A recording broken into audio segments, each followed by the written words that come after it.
Bonsoir mes chers amis,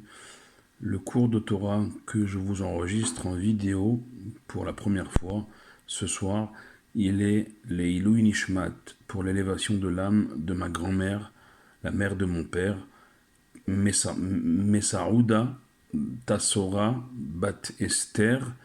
que ce soir et demain, Yudzaïn Kislev, 17 Kislev, c'est l'année, son année. Et donc ce cours, le premier en vidéo, Leilou Nishmata, pour l'élévation de son âme, l'élévation de l'âme de ma grand-mère, Messaouda Tassora Batester, que son souvenir et son grand mérite soient une source inépuisable de bénédiction pour toute notre famille et pour vous tous mes chers amis. Une vidéo qui sera disponible sous peu en lien YouTube à partager pour l'élévation de l'âme de ma grand-mère et avec elle bien sûr l'élévation de l'âme de tous nos chers disparus en diaspora et bien sûr aussi en Eretz Israël, tous les disparus, notamment depuis le 7 octobre, les milliers de disparus, et bien qu'avec ma grand-mère, ils puissent avoir une menoucha, un repos au jardin d'Éden, au Gan Éden, et qu'on puisse, nous, très vite les retrouver tous debout en vie devant nous avec la résurrection des morts, faisant suite à la venue de Mashiach qu'on attend tous, Amen, Kenny Ratson, et de continuer donc à parler de cette semaine particulière, une semaine pleine de lumière, les lumières de la Chassidoute, puisque ce Shabbat, on l'a dit, sera un Shabbat Yutet Kislev, un Shabbat 19 Kislev, qui est la date du Rosh Hashanah à la Chassidoute, à l'occasion de la sortie des prisons tsaristes de l'Admour Azaken, le premier rabbi de la lignée Chabad, Rabbi Shneor Zalman de Liadi, également un Shabbat Parasha Vaishlach, avec laquelle on a commencé à cheminer cette semaine, comme toutes les semaines, une paracha de Vaishlach où Yaakov, au début, il prend peur, et on l'a dit hier, pas à son niveau, à son époque, de son frère Esav, qui est un rachat. Il a peur des descendants de Esav et de ce que les descendants de Esav feront à la fin des temps, en s'alliant avec Ishmaël à ses descendants à lui, Yaakov, aux enfants de Yaakov, aux enfants d'Israël, au béné Israël, au peuple juif de la fin des temps que nous sommes, nous, aujourd'hui. Et c'est pour cela que Yaakov, il va s'armer de plusieurs manières pour faire face au Esav de son présent, pour nous prémunir face au Esav Amalek d'aujourd'hui dont nous avons à faire face. Donc il envoie des malachim mamash, nous dit Rashi, Rabbi Shlomo Yitzhaki, Rabbi Shlomo Ben Yitzhak, qui nous dit qu'il envoie des anges véritables en avant dans le temps. Encore une fois, on a expliqué c'est quoi la définition d'un ange, c'est pas Walt Disney, c'est pas les ailes et l'auréole, c'est une expression de volonté de Dieu, donc in fine, c'est Dieu lui-même qui exprime sa volonté sous plusieurs aspects. Et donc, une fois qu'il a envoyé ces anges véritables en avant dans le temps pour nous protéger à nous finalement aujourd'hui, eh bien, Yaakov, il prie, il fait une prière à Akadosh Baruch Hu, parce que il voit que bien ça va être dur, la fin des temps va être dure, et il dit à Dieu, il commence par dire, le rabbi commence son Mahamar sur la paracha, on l'a dit hier, par les mots de Yaakov Avinu, les mots de Yaakov, notre Père, à Dieu.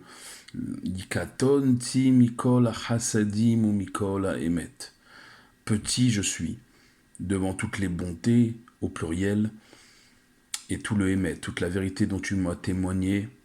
Je suis petit, je ne les mérite pas. Pourtant, on parle de Yaakov Avinu, le Bechir Sheba Avot, l'élu des patriarches, celui dont Rabbi Shimon Bar Yochai nous dit que son nom, il est sur le trône céleste, le trône de Dieu, le Kisei HaKavod, et pourtant Yaakov commence et nous indique à nous, ses enfants, comment commencer à prier à Dieu. Katonti. Tu dois descendre devant Dieu, tu dois te rabaisser devant Dieu. Rabaisser, comme on dit, ton kaké, arrêter de dire moi je suis Kori Veotsem Yadi, c'est ma force et la puissance de mon bras, Asa et Achaïlazé qui a fait cette grande œuvre, alors que c'est faux. On ne fait rien, on ne bouge pas le petit doigt sans Dieu et son autorisation. Bien sûr qu'il y a du libre arbitre, mais ne pas s'y tromper, ne pas prendre Dieu pour un imbécile, chas ve shalom, que Yaakov, notre père, nous dit, tu veux prier à Dieu, tu veux demander à Dieu protection, secours et assistance, commence par lui dire, Katonti, je suis petit devant toi. Savoir où est notre place devant Dieu. Que Dieu, il a fait place en lui pour le monde qu'il a créé, et que nous, on n'arrive pas à faire place, même pas à notre prochain, même pas au sein de nos familles. Alors il faut apprendre de la tmimout, de l'intégrité, de la simplicité intègre de notre Père Yaakov. Et ensuite, une fois cet état d'esprit, on peut prier, on peut demander à Dieu de nous protéger. Cette demande étant faite, Yaakov il va se muer en géostratège militaire en organisant plusieurs lignes de sa famille, de ses épouses, Rachel, Léa, Bila et Zilpa, avec leurs enfants respectifs, et il va les séparer en Shnei Mahanot, en deux camps succincts, et en disant que le Mahane Anishar Lifleta, que la dernière ligne, si jamais les premières lignes sont touchées, eh ben au moins il restera la dernière ligne Lifleta je dirais il restera cette dernière ligne en Shérit Israël, en reste d'Israël, les derniers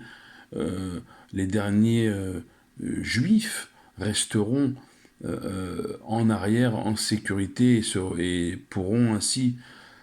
perpétuer les enfants de Yaakov, les enfants d'Israël. Ces derniers enfants, ces dernières lignes étaient composées des enfants les plus jeunes et de Rachel, Yosef. Rachel et Yosef étaient les dernières lignes. Ceux qui finalement étaient là pour nous donner espoir. D'ailleurs, Rachel va malheureusement partir sur la route de Bethléem, on le sait, en accouchant de son deuxième fils, Binyamin. Il restera donc que Yosef et Binyamin, les enfants de Rachel, pour nous donner l'espoir. Et cet espoir sera manifesté plus tard quand Yosef et Binyamin vont se rencontrer et vont pleurer l'un sur l'épaule de l'autre, l'un sur les malheurs du territoire de l'autre. Binyamin, une fois sur l'épaule de Yosef, sur le territoire de Yosef, sur le Mishkan de Shiloh qui sera détruit, et Binyamin et Yosef sur Binyamin, il va pleurer deux fois sur les deux temples qui seront détruits sur le territoire de Binyamin. Mais ici de nous dire que malgré les destructions, malgré les menaces, malgré les anéantissements, malgré tous nos ennemis découlant de Ishmaël, de Esav, de Amalek, jusqu'à aujourd'hui, malgré les temples successivement détruits, malgré les exils successifs, malgré toutes les humiliations, les souffrances, les deuils, jusqu'à aujourd'hui, jusqu'à ces massacres abominables que notre peuple a vécu dans sa chair, en terre d'Israël, depuis le 7 octobre, et on est dans ce chantage cynique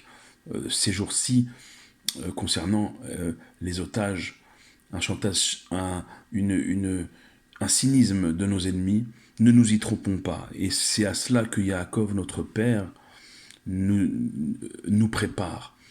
On dit, les Mefarshim disent que Yaakov s'est préparé à la tfila, au doron, au cadeau, et à la milchama, à la guerre. Yaakov, dans tous les cas de figure, il nous dit de ne jamais oublier ce qu'on appelle Zechut Avot, le mérite de nos pères, combien nos pères, ils ont préparé Siman Labanim, des bons siman, des bons signes pour leurs enfants, pour nous,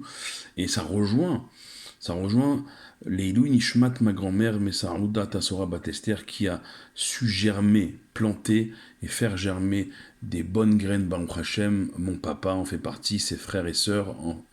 en diaspora, comme en Israël, et en France comme en Israël. Et Baruch Hashem, ça a donné par la suite des familles nombreuses, des enfants, des petits-enfants, qui à leur tour perpétuent cette émouna, cette foi inébranlable. Et c'est ça, quand la Gemara elle dit Yaakov Avinu Lomet, Yaakov Avinu il n'est pas mort, pourquoi? Parce qu'à travers chaque juif il continue à vivre. À travers les efforts que nous faisons aujourd'hui, eh bien comme Yaakov en son temps, nous nous prémunissons contre Esav, contre nos ennemis. Fasse Dieu que le mérite de nos pères, le mérite de nos mères, le mérite de nos ancêtres nous accompagne toujours jusqu'à la délivrance finale et complète et définitive, avec le retour de nos chers disparus à la résurrection des morts, avec la venue de Mashiach et le temple retrouvé à Yerushalayim avec Akadosh Baruch Hu en son sein, que ces mots de Torah, encore une fois, soient Leilou Nishmat, ma grand-mère, Mesaouda Tasora Batester, Shehayom Pekidat Shenata, Ruach Adonai Tenihena Began Eden, I Vechol Bene ou Vechol Benot Israël, elle, avec tous nos chers disparus, et depuis, notamment, depuis le 7 octobre, tous les massacrés de notre peuple, qu'avec ma grand-mère, ils puissent retrouver le repos, Gan Eden, en attendant de les revoir très vite. Et même maintenant, que Dieu nous envoie Mashiach maintenant pour revoir tous nos chers disparus vivants, debout devant nous, pour ne plus jamais les quitter. Amen, Keni Ratson. Baruch Adonai Leolam. Amen ve Amen.